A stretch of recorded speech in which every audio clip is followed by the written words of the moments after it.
हर खबर पर होगी आपकी पकड़। डाउनलोड कीजिए एबीपी लाइव ऐप। राजधानी दिल्ली के Anand Vihar interstate bus terminal पर इस वक्त मैं मौजूद हूं और सीपीसीबी यानी कि सेंट्रल पोल्यूशन कंट्रोल बोर्ड की वेबसाइट के मुताबिक इस वक्त आनंद विहार में हवा की गुणवत्ता का हाल यानी कि एयर क्वालिटी इंडेक्स 259 पर है, जो कि पुअर कैटेगरी में है और प्राइमरी पोल्यूटेंट PM10 है और वहीं PM 2.5 का जो आंकड़ा है वो 258 है। और यदि इस आंकड़े को मैं कल 7 बजे सुबह गुरुवार से कंपेयर करूं तो 309 आनंद विहार का एयर क्वालिटी इंडेक्स रहा कल। तो आज कहीं ना कहीं इस आंकड़े में आपको बेहतरी होती हुई दिखाई देगी, लेकिन वहीं मैं आपको तस्वीरों में दिखाना चाहूंगी कि जैसे जैसे आप दूरी बढ़ाएंगे, कैमरा से जैसे जैसे दूर जाएंगे, वैसे वैसे आप देखेंगे कि जितने दूर के टावर्स हैं वो कहीं ना कहीं एक सफेद कोहरे की चादर के अंदर आपको नजर आएंगे। हालांकि अभी कोहरा उतना घना नहीं हुआ है, प्रदूषण का स्तर कम है, इसीलिए कोहरा उतना नहीं है, इसीलिए पास के टावर्स आपको नजर आएंगे।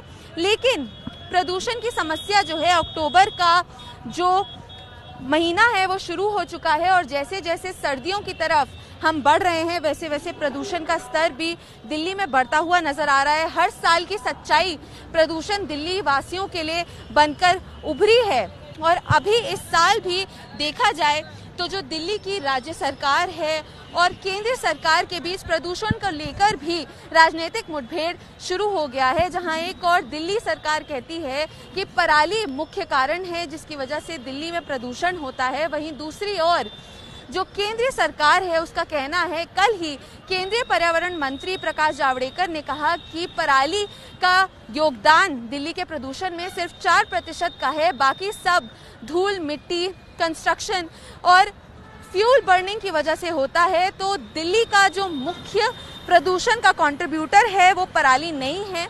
अरविंद केजरीवाल ने इस बात को रिफ्यूट किया, इस बात को गलत बताया।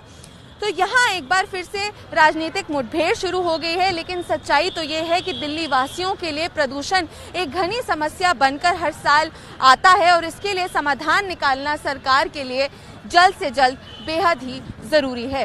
कैमरा पर्सन मोहित कैसले के साथ सुरभि काक, एबीपी न्यूज, दिल्ली।